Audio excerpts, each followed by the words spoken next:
My name is Julia Barlińska, and I represent the Warsaw University, but not only. I also work for Nobody's Children Foundation. My research project is the result of this cooperation. The result of my research has some practical implications for preventive measures that could be taken. So I was primarily interested in how to limit cyberbullying. I focused on the role of witnesses of cyberbullying and on the role of the feeling of empathy. So the role of witnesses in cyberbullying. First of all, we should ask ourselves a question: why should we become interested in the role of a victim? This role is not as clear as the role of the perpetrator and the victim. But the data that shows how prevalent cyberbullying is indicate that it happens a lot. And then if we consider the audience, people who often do not take active part in cyberbullying, the numbers of people involved grow immensely. And the role of a witness of cyberbullying is very important. This is a factor that someone can moderate or change behavior of both victims and perpetrator. Witnesses, people who are aware of cyberbullying, can prevent it or can stop it. There is quite a lot of data which present the specificity of social life online. And being a witness to cyberbullying makes it easier for people to strengthen and intensify cyberbullying, more likely than in real life at school, for example. And this is due to the specificity of communication over internet. So, putting it simply, human emotions expressed through words, but also through non-verbal communication, are not as important online as they are in the real world. Another thing, it is easier to take action that has impact on the scale of cyberbullying are quite easy. So sometimes even being yet another viewer of a certain website makes our victim more victimized, because the number of people who see a certain material, certain video or certain image is important to the victim. So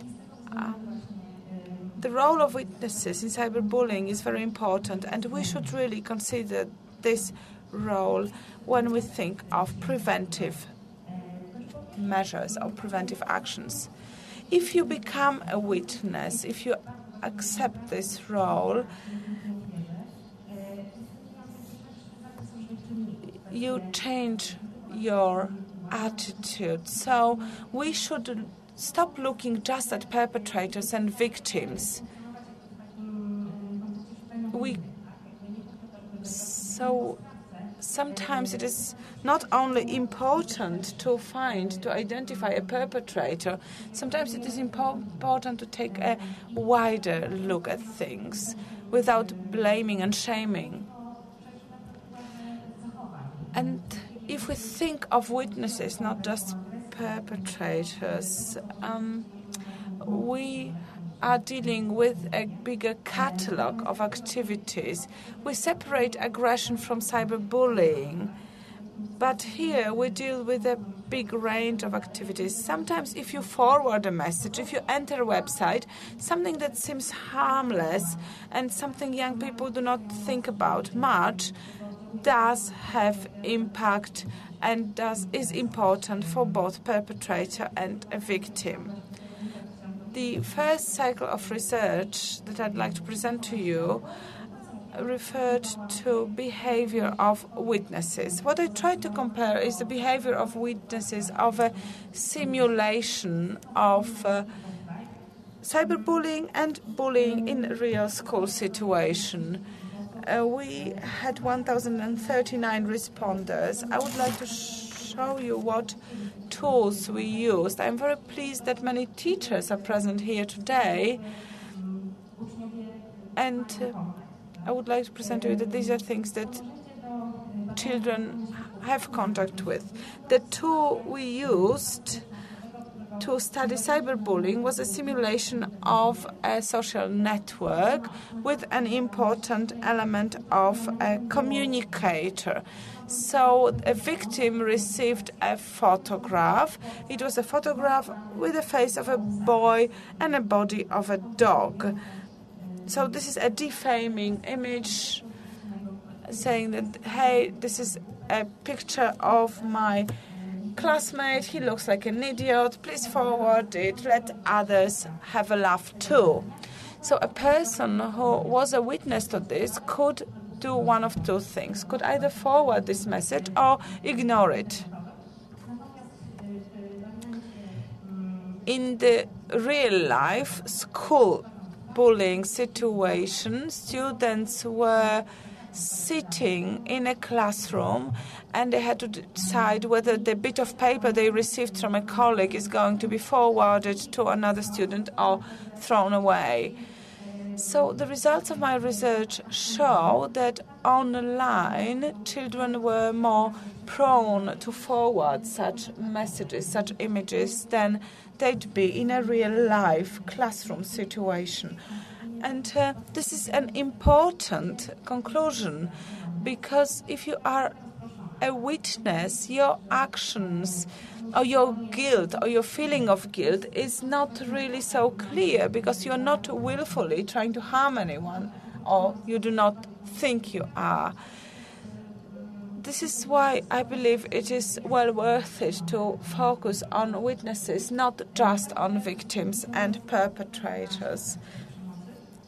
In preventive measures, we should consider the potential role of a witness to bullying or cyberbullying, making young people aware what could be the consequences of their actions taken as a witness or a passive participant of this situation.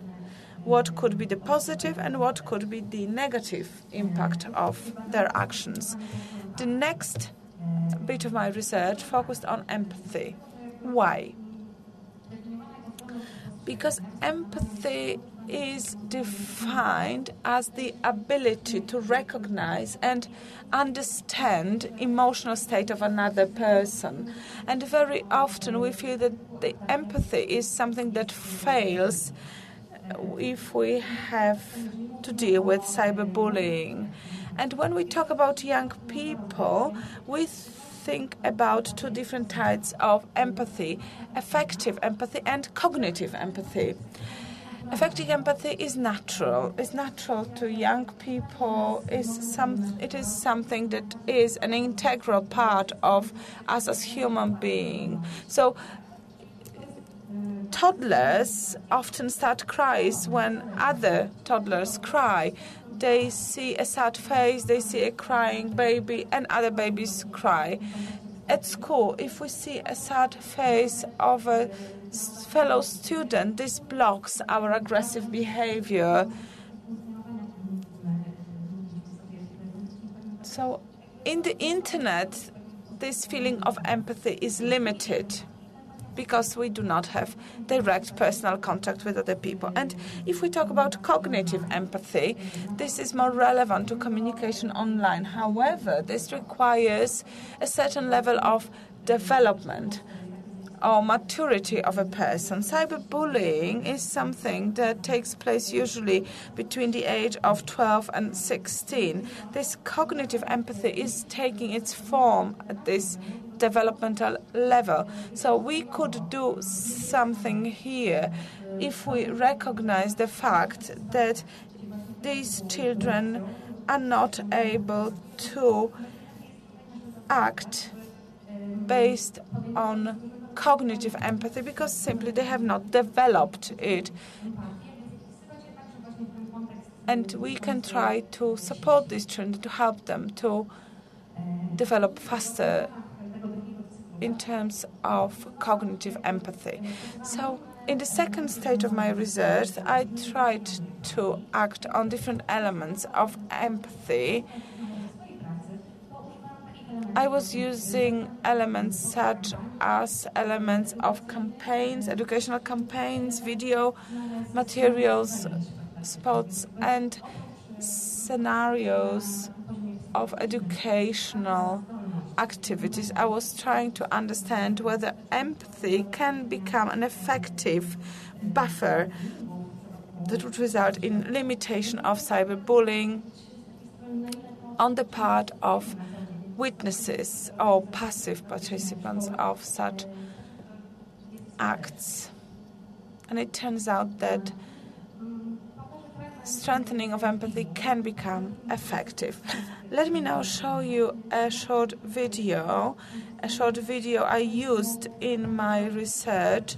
This is a video you probably are familiar with, or at least I hope you're familiar with. It is part of Stop Cyberbullying campaign.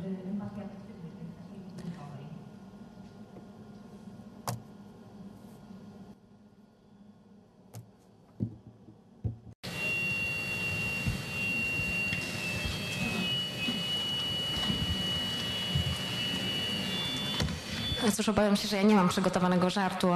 Well, I'm afraid I have not prepared a Microsoft joke. Escape button, okay.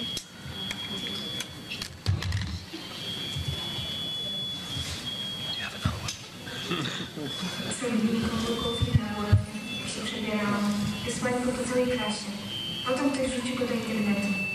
I teraz zaczął dostawać głupie i wulgarne esy. Unfortunately, interpreters cannot hear the video, so we're not able to interpret. Bardzo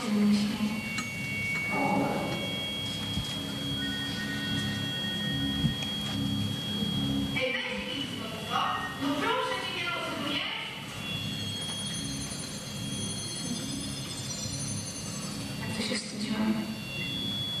Byłam załamana. Chciałam pogadać się w szkole. Przestałam wychodzić z domu. Myślałam o najgorszym.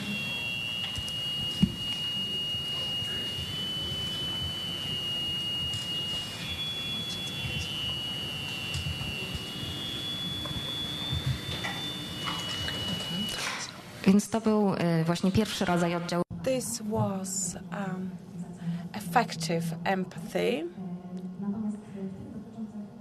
And as for the cognitive empathy, we presented a video and a task. Those tasks are part of our Stop Cyberbullying campaign, scenarios used by you in classrooms. So I asked people about emotions that could accompany or the girl presented in the video could feel, and about actions that could be the consequence of such a situation. So we asked young children about feelings presented on the video and consequences of those feelings. So what did we find out? It turned out that all three actions were effective.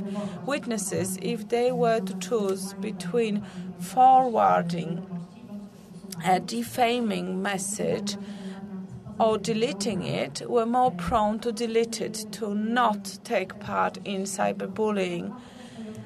However, the effectiveness of such preventive actions is limited as regards time.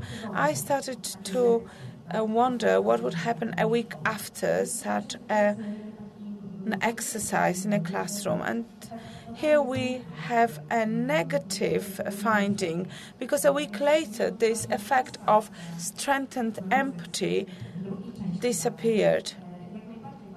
So yes, indeed, the cognitive empathy and effective empathy are important and should be strengthened. We can explain to young people what others feel if they are faced with a certain type of behavior, and it has to be repeated, it has to be updated in a way, it has to be told if it is to be effective. So, referring to school situations and the fact that you only have a limited amount of time to work on such behaviors of your pupils, maybe we should consider the necessity to repeat certain activities, to plan a cycle of reminders, if we may say so, for each of these topics, because this is the natural feature of this developmental state of young people. Thank you very much. This is all from me. Thank you very much. Do you have any questions? There is a question.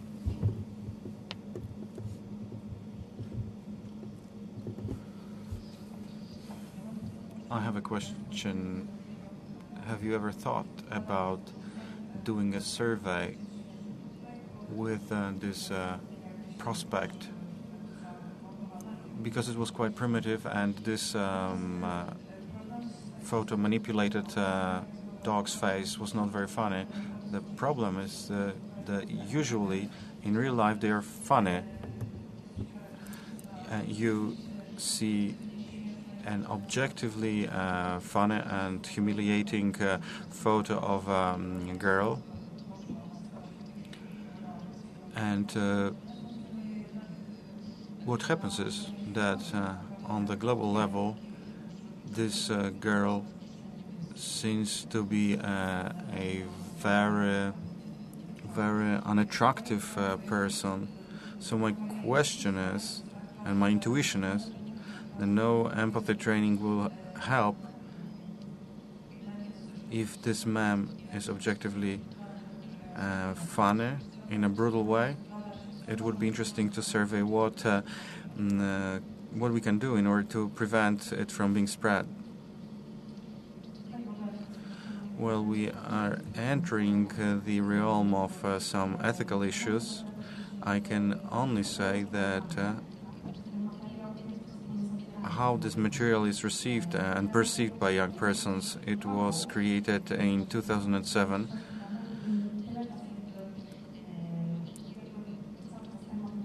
And this motive was used over the 6 editions. And it turned out that it is both considered funny and humiliating. So it was more humiliating than funny.